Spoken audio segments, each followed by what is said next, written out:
નમસ્કાર વિદ્યાર્થી મિત્રો, ધોરણ 9 સામાજિક વિજ્ઞાનના વિડીયો લેક્ચરમાં આપ સૌને હૃદયપૂર્વક આવકારું છું.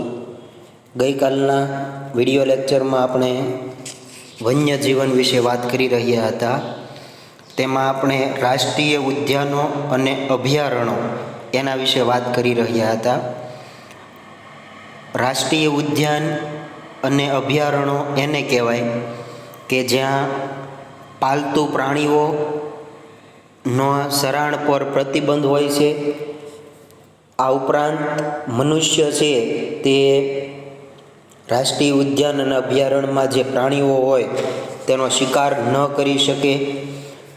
હરવા ફરવા પર જઈ શકાય છે, હરવા ફરવા માટે જઈ શકાય છે, પરંતુ શિકાર કરવા પર પ્રતિબંધ હોય છે. તેને રાષ્ટ્રીય ઉદ્યાન અને અભયારણ્ય કહેવાય. ધોરણ 10માં તેના વિશે વિગતે ભણવામાં આવશે. આ ઉપરાંત ગઈકાલે મેં તમને નકશામાં રાષ્ટ્રીય ઉદ્યાન અને અભયારણ્યો દર્શાવવાની વાત કરેલી. ફરી એકવાર તેનું રિવિઝન કરીએ તો સૌપ્રથમ કાઝીરંગા રાષ્ટ્રીય ઉદ્યાન જે અસમમાં આવેલું છે, આપ નકશામાં જોઈ શકો છો. કાઝીરંગા રાષ્ટ્રીય ઉદ્યાન અસમમાં આવેલું છે. તેમાં ગેંડા, જંગલી ભેંસ અને હરણ જેવા પ્રાણીઓ છે તે કાઝીરંગા રાષ્ટ્રીય ઉદ્યાનમાં જોવા મળે છે. ત્યારબાદ આપણે વાત કરીએ તો થરનું રણ જે રાજસ્થાનમાં આવેલું છે. આપ નકશામાં જોઈ શકો છો. થરનું રણ જે ગુજરાતની ઉપરની તરફ રાજસ્થાનમાં આવેલું છે, જ્યાં રણનું વરુ, રણની બિલાડી અને ઘોરાડ નામના પ્રાણીઓ છે તે જોવા મળે છે. ત્યારબાદ આપણે વાત કરીએ કાન્હા રાષ્ટ્રીય ઉદ્યાન. તો કાન્હા રાષ્ટ્રીય ઉદ્યાન છે તે મધ્યપ્રદેશમાં આવેલું છે, જ્યાં વાઘ અને સાબર નામના પ્રાણીઓ જોવા મળે છે. ભારત દેશની બરાબર મધ્યમાંથી કર્કવૃત્ત પસાર થાય છે. ઉપરનો ભાગ તે ઉત્તર ભાગ, નીચેનો ભાગ તે દક્ષિણ ભાગ કહેવાય. તો કર્કવૃત્તની બરાબર નીચે મધ્યપ્રદેશમાં એટલે કે દક્ષિણતમ ભાગમાં કાન્હા રાષ્ટ્રીય ઉદ્યાન આવેલું છે, મધ્યપ્રદેશમાં, જ્યાં વાઘ અને સાબર જોવા મળે છે.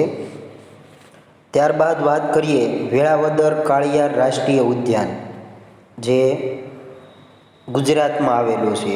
ત્યાં કાળિયાર, વરુ, ખડમોર અને ઘોરાડ જોવા મળે છે. વેળાવદર કાળિયાર રાષ્ટ્રીય ઉદ્યાન ગુજરાતમાં આવેલું છે. ત્યારબાદ ગીર રાષ્ટ્રીય ઉદ્યાન. ગીર રાષ્ટ્રીય ઉદ્યાન પણ ગુજરાતમાં જ આવેલું છે, જેમાં સિંહ, દીપડા અને ચિત્તલ જોવા મળે છે. ત્યારબાદ કેવલાદેવ. કેવલાદેવ છે તે રાજસ્થાનમાં આવેલું છે, જેમાં પક્ષીઓમાં યાયાવર પક્ષીઓ અને સ્થાનિક પક્ષીઓ છે તે જોવા મળે છે.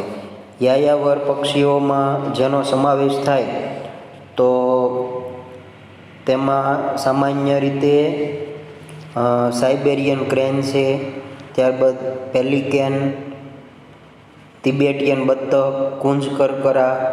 આ ઉપરાંત સ્થાનિક પક્ષીઓ છે તે આપણને જોવા મળે છે. કેવલાદેવ રાજસ્થાનમાં આવેલું છે. ત્યારબાદ આપણે વાત કરીએ બાંદીપુર. બાંદીપુર છે તે કર્ણાટકમાં આવેલું છે. આપ જોઈ શકો છો નકશામાં બાંદીપુર, જેમાં હાથી, રીંછ, સુવર અને જંગલી બિલાડા જોવા મળે છે. ત્યારબાદ દસીગામ રાષ્ટ્રીય ઉદ્યાન જે કાશ્મીરમાં આવેલું છે, જેમાં હામુર એટલે કે કાશ્મીરી હરણ અને કસ્તુરી મૃગ જોવા મળે છે. ત્યારબાદ કોર્બેટ જે હિમાલયની તળેટીમાં આવેલું છે, જેમાં વાઘ, હાથી, દીપડો અને હરણ જોવા મળે છે. ત્યાર પછી આપણે અગાઉના વિડીયો લેક્ચરમાં વન્યજીવો પરના જોખમો વિશે વાત કરેલી. ફરીવાર તેનું ઝડપથી રિવિઝન કરીએ તો આધુનિક યુગમાં માનવીના લોભ, લાલચ અને વિકાસની હડફેટે સમગ્ર વન્ય જીવ સૃષ્ટિના અસ્તિત્વ સામે પ્રશ્નાર્થ ચિહ્ન મુકાયું છે. માનવી પ્રગતિ કરે તો આ પ્રગતિ કરે તેમાં વિકાસ કરે તેમાં હડફેટે આવતા મતલબ અવરોધરૂપ બનતા સમગ્ર વન્યજીવ સૃષ્ટિના અસ્તિત્વ સામે પ્રશ્નાર્થ ચિહ્ન મુકાયું છે. મતલબ તેનો જીવ છે તે જોખમમાં મુકાયો છે. તે માટેના કારણો જોઈએ તો સમજાય છે કે જંગલ વિસ્તારોના સતત થઈ રહેલા ઘટાડાથી વન્યજીવો તેમના કુદરતી આવાસ ક્ષેત્રો ગુમાવીને નિરાશ્રિત બની રહ્યા છે. વન્યજીવો જોખમમાં મુકાયા એ પાછળના કારણો જોઈએ તો એક કારણ એવું છે કે વન્યજીવો તેમના જે કુદરતી આવાસ ક્ષેત્રો હતા, એમનું જે આશ્રય સ્થાન હતું, જે કુદરતી રીતે મળ્યું હતું, તો આ કુદરતી આશ્રય સ્થાન છે તે વન્યજીવો ગુમાવી રહ્યા છે. મનુષ્ય છે તે ખાલ, માંસ, દાંત, વાળ અને હાડકાં મેળવવા થતો શિકાર એ એક મોટી સમસ્યા છે. મનુષ્યના નખ છે, હાથી હોય તો તેના દાંત છે, આ ઉપરાંત વાળ, ચામડું, તો આ બધી વસ્તુઓ છે તે વેચવા માટે પ્રાણીઓનો શિકાર કરે તો એ પણ એક મોટી સમસ્યા છે. જંગલ ક્ષેત્રોમાં તૃણાહારીઓની સંખ્યા ઘટતા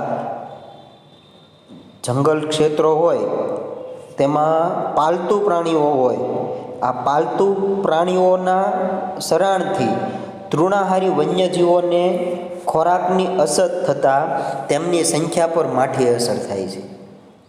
જંગલ હોય તેમાં પાલતુ પ્રાણીઓને ચરાવવા માટે લઈ જાય, ઘાસ ખાવા માટે લઈ જાય, એને કારણે તૃણાહારી પ્રાણીઓ હોય, તૃણાહારી વન્યજીવો હોય, તેને પૂરતા પ્રમાણમાં ખોરાક ન મળે, એટલે ખોરાકની અછત થતાં તેમની સંખ્યા પર માઠી અસર થઈ છે. મતલબ તૃણાહારી વન્યજીવની સંખ્યા છે તે ઘટી છે. જંગલ ક્ષેત્રોમાં તૃણાહારીઓની સંખ્યા ઘટતા માંસભક્ષી વન્યજીવોને પૂરતો શિકાર ન મળે તે સ્વાભાવિક છે. આખું એક કડી જેવું છે. તૃણાહારીઓને પૂરતો ખોરાક ન મળે એટલે તેની સંખ્યા ઘટી. હવે તૃણાહારીઓની સંખ્યા ઘટી એટલે જે માંસભક્ષી વન્યજીવો છે તેને પૂરતા પ્રમાણમાં ખોરાક મળતો નથી. તે સ્વાભાવિક છે, સહજ છે. તેથી ખોરાકની શોધમાં માનવ વસ્તીમાં આવી ચડતા તે પશુનું મારણ કરે છે. માંસભક્ષી પ્રાણીઓ છે તે ખોરાકની શોધમાં માનવ વસ્તીમાં આવી ચડે છે અને તે જે પશુઓ હોય, પાલતુ પશુઓ, તેનું મારણ કરે છે. માનવ વસાહતો તરફ આવી જતા વન્યજીવોના માનવી સાથેના સંઘર્ષના સંજોગો ઊભા થાય છે. હવે આ પ્રાણીઓ છે તે ખોરાકની શોધમાં માનવના જે આશ્રય સ્થાનો હોય તે તરફ આવે એટલે શું થાય? વન્યજીવો અને માનવી સાથે સંઘર્ષ થાય અને તે સંઘર્ષો વન્યજીવોને મોતના મુખમાં લઈ જાય છે અને આ સંઘર્ષ અંતે વન્યજીવોને મોતના મુખ તરફ ધકેલે છે. વળી વન્યજીવોના આવાસોમાં પહોંચતી પ્રદૂષણની અસરો ઘણી ઘાતક હોય છે.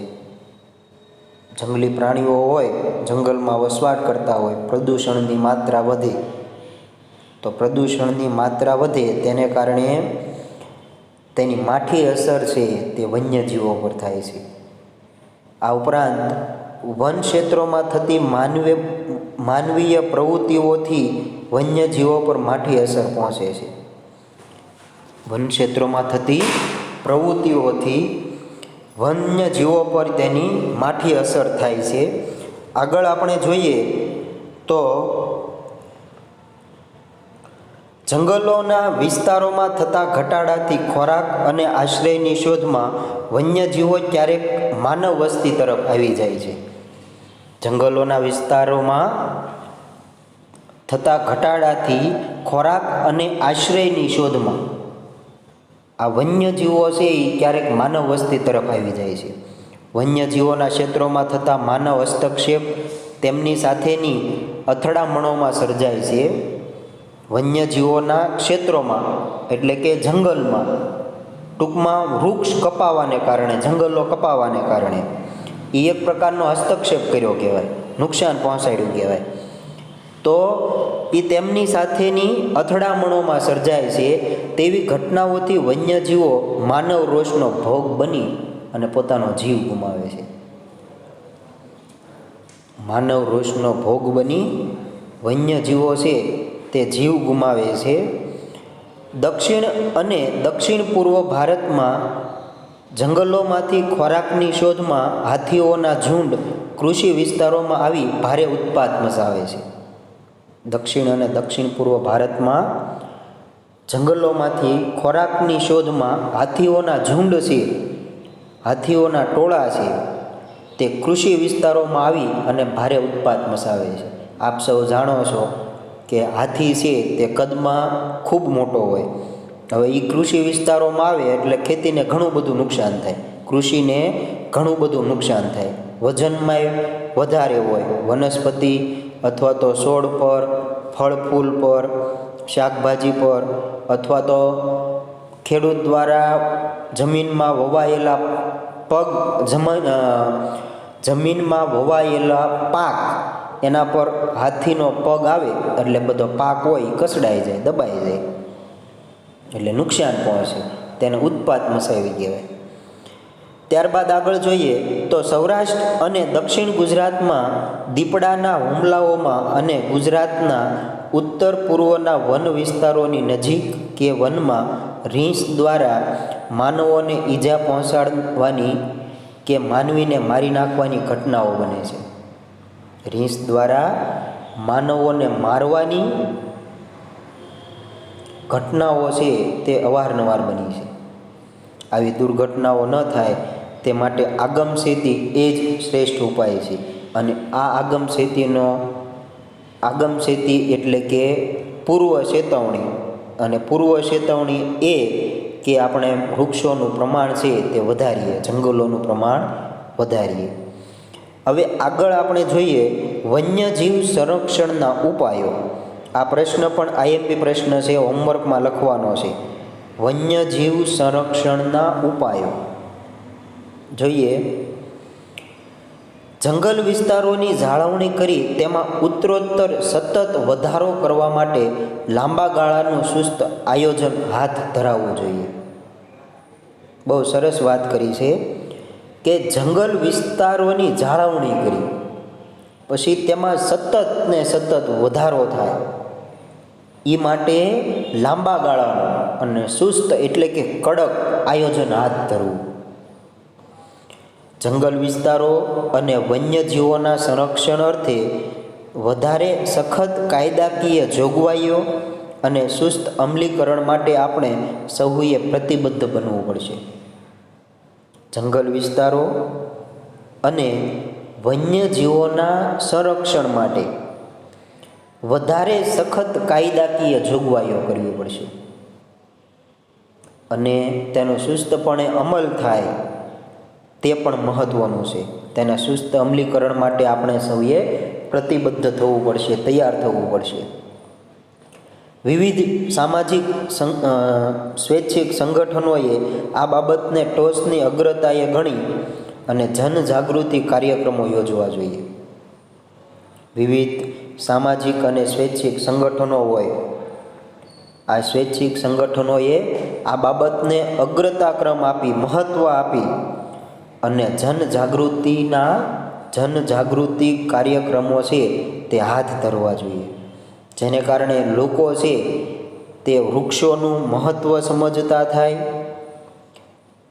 વન્યજીવોનું મહત્ત્વ સમજતા થાય, જેને કારણે તે વૃક્ષ છે તે કપાતા અટકાવશે. કમસે કમ પોતે તો વૃક્ષ નહીં જ કાપે. શાળાઓમાં શીખવાતા પાઠ્યક્રમોમાં આ સમસ્યાની વિગતો સમાવીને ભાવિ નાગરિકો જાગૃત કરવા જોઈએ. તમારી ટેક્સ્ટબુકમાં પાઠ મૂકવા પાછળનું મૂલ્ય જ એ છે કે તમે ભવિષ્યના નાગરિક છો. તમે જો જાગૃત હશો, વૃક્ષનું મહત્ત્વ સમજતા હશો, તો પર્યાવરણને નુકસાન થાય એવી એક પણ પ્રવૃત્તિ તમે નહીં કરો. બહુ સરસ વાત કરી છે કે શાળાઓમાં શીખવાતા પાઠ્યક્રમોમાં આ સમસ્યાની વિગતો સમાવીને ભાવિ નાગરિકો જાગૃત કરવા જોઈએ. કોઈ વિકાસ યોજનાના અમલીકરણ પૂર્વે તેની પર્યાવરણીય અને જીવસૃષ્ટિ પર પડનારી વિવિધ અસરો તપાસવી જોઈએ. કોઈ વિકાસલક્ષી યોજના અમલમાં આવે તો યોજના અમલમાં આવે એ પૂર્વે આ યોજના અમલમાં મૂકવાથી પર્યાવરણ પર, જીવસૃષ્ટિ પર એની શું અસર પડશે, એની શું માઠી અસર થશે એ તપાસવું જોઈએ. અને તપાસ્યા બાદ જો યોગ્ય લાગે તો જ એવી વિકાસલક્ષી યોજનાઓ છે તે અમલમાં મૂકવી જોઈએ. જંગલ વિસ્તારની બહાર આવેલા મોટા વૃક્ષો કપાતા અટકાવવા જોઈએ. જંગલ વિસ્તારની બહાર આવેલા જે મોટા વૃક્ષો હોય, આ મોટા વૃક્ષો છે તે કપાતા અટકાવવા જોઈએ. તેના પોલાણો અને ડાળખીઓ અનેક પક્ષીના માળા બનાવવાનું સ્થાન ધરાવે છે. તમે સંસ્કૃતમાં એક પાઠ ભણો છો કે વૃક્ષ હોય, આ વૃક્ષનું જે થડ હોય એ થડમાં ડાળીઓ ઉપર ઘણા બધા પક્ષીઓ છે તે વસવાટ કરતા હોય છે. તો તેના વૃક્ષના જે પોલાણો હોય, ડાળખીઓ હોય, ત્યાં અનેક નાના મોટા પક્ષીઓ છે તેનું નિવાસ સ્થાન હોય છે, માળા બનાવતા હોય છે. યાયાવર અને જળાશ્રયી એટલે કે જળ કાંઠે વસતા, અને યાયાવર એટલે કે જે વિદેશથી આવતા પક્ષીઓ છે. તો યાયાવર અને જળાશ્રયી પક્ષીઓને જરૂરી પરિવેશ, તળાવો, ખેતર શેઢાની તળાવડી કે જળ પ્લાવિત વિસ્તારની જાળવણી કરવી જોઈએ. તળાવો છે, ત્યારબાદ ખેતર શેઢા એટલે કે સામાન્ય રીતે જમીન હોય એ જમીનની સરહદ પૂરી થતી હોય, એ સરહદ પર માટીની પાળી બાંધેલી હોય તેને શેઢો કહેવાય. તો ખેતર શેઢાની તળાવડી એટલે સરહદ પૂરી થતી હોય ત્યાં નાનું એવું તળાવ હોય. કે જળ પ્લાવિત વિસ્તાર, જળ પ્લાવિત વિસ્તાર એટલે કે નદી કાંઠાનો, સરોવર કાંઠાના આજુબાજુનો જળ કાંઠાનો વિસ્તાર, તેની જાળવણી કરવી જોઈએ. ત્યારબાદ આગળ જોઈએ તો ખેતી ક્ષેત્રે વપરાતા જંતુનાશકોને બદલે જૈવિક કીટનાશકોનો પ્રસાર અને વપરાશ વધારવો જોઈએ. ખેડૂત લોકો છે તે વધારે ઉત્પાદન માટે જંતુનાશક દવાઓનો ઉપયોગ કરે. તો આ જંતુનાશક દવાઓને બદલે જૈવિક કીટનાશકોનો પ્રસાર અને વપરાશ વધારવો જોઈએ. આ માટે ખેડૂત લોકોને સમજાવવા જોઈએ. પ્રદૂષણ ઘટાડવા અંગે સક્રિયપણે કામગીરીની તાતી જરૂરિયાત છે. જંતુનાશક દવાને કારણે જમીનની ફળદ્રુપતા હોય તેને લાંબે ગાળે અસર થાય. આ ઉપરાંત વાતાવરણમાં પણ પ્રદૂષણ સર્જાય. તો પ્રદૂષણ ઘટાડવા અંગે સક્રિયપણે કામગીરીની તાતી જરૂરિયાત છે. જંગલોના દાવાનળને પહોંચી વળવા પેટ્રોલિંગ અને સાવચેતીનું આગોતરું આયોજન કરવું જોઈએ. જંગલોમાં આગ લાગી હોય, આ આગને તરત જ બુઝાઈ જાય એને પહોંચી વળવા પેટ્રોલિંગ અને સાવચેતીનું આગોતરું આયોજન કરવું જોઈએ, જેથી મોટું નુકસાન થતું અટકાવી શકાય. હવે આગળ આપણે જોઈએ વન્યજીવ સંરક્ષણ માટે લેવાયેલા પગલાં. વન્યજીવ સંરક્ષણ માટે લેવાયેલા પગલાં. આપણા દેશમાં પરાપૂર્વથી જ વન્યજીવોના સંરક્ષણના કાયદા થતા આવ્યા છે. આપણા દેશમાં પરાપૂર્વથી જ વન્યજીવોના સંરક્ષણના કાયદા થતા આવ્યા છે. મતલબ પહેલેથી જ એવા કાયદાઓ છે તે બનાવવામાં આવ્યા છે. શિકાર કરવા પર પ્રતિબંધ છે. ત્યારબાદ એવા ઘણા બધા કાયદાઓ છે કે જેને કારણે વન્યજીવોનું સંરક્ષણ થાય. મૌર્ય યુગના મહાન રાજા અશોકના સમયમાં વન્યજીવોના સંરક્ષણ અર્થે કાયદા બનાવાયા હતા. તમે લોકો અહિંસાનું મૂલ્ય સમજો છો. અહિંસા એટલે કોઈ પણ પ્રાણી માત્ર પ્રત્યેની દયાની ભાવના. એને માત્ર તમે જીવ દુભાવ્યો હોય ને તો એ પણ એક પ્રકારની હિંસા કહેવાય. તો મૌર્ય યુગના મહાન રાજા સમ્રાટ અશોકના સમયમાં વન્યજીવોના સંરક્ષણ અર્થે કાયદા બનાવાયા હતા. આપણે ત્યાં નાગરિકોની મૂળભૂત ફરજો અને રાજનીતિના માર્ગદર્શક સિદ્ધાંતોમાં પણ આ અંગેની વિગતો સામેલ છે. આપણે ત્યાં નાગરિકોની જે મૂળભૂત ફરજો છે એના વિશે આપણે અભ્યાસ કરી ચૂકેલા છીએ અને રાજનીતિના માર્ગદર્શક સિદ્ધાંતોમાં આ અંગેની વિગતો છે તે સામેલ કરવામાં આવી છે. ભારતીય વન્યજીવ બોર્ડની ભલામણ મુજબ સંસદે વન્યજીવ સુરક્ષા અધિનિયમ બનાવ્યો છે. ભારતીય વન્યજીવ બોર્ડની ભલામણ અનુસાર સંસદે વન્યજીવ સુરક્ષા અધિનિયમ બનાવ્યો છે.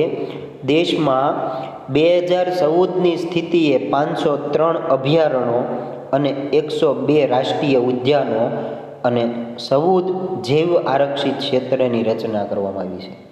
જેને કારણે અમુક જે લુપ્ત થતા પ્રાણીઓ હતા, લુપ્ત થતા પક્ષીઓ હતા, તેની જાતિઓને અટકાવી શકાય. તો 2014ની સ્થિતિએ આ આંકડા છે તે યાદ રાખવાના છે. 503 અભયારણ્યો અને 102 રાષ્ટ્રીય ઉદ્યાનો અને 14 જૈવ આરક્ષિત ક્ષેત્ર એની રચના કરવામાં આવી છે. જે પૈકીના 22 અભયારણ્યો અને 4 રાષ્ટ્રીય ઉદ્યાનો અને 1 જૈવ આરક્ષિત ક્ષેત્ર છે તે ગુજરાતમાં છે.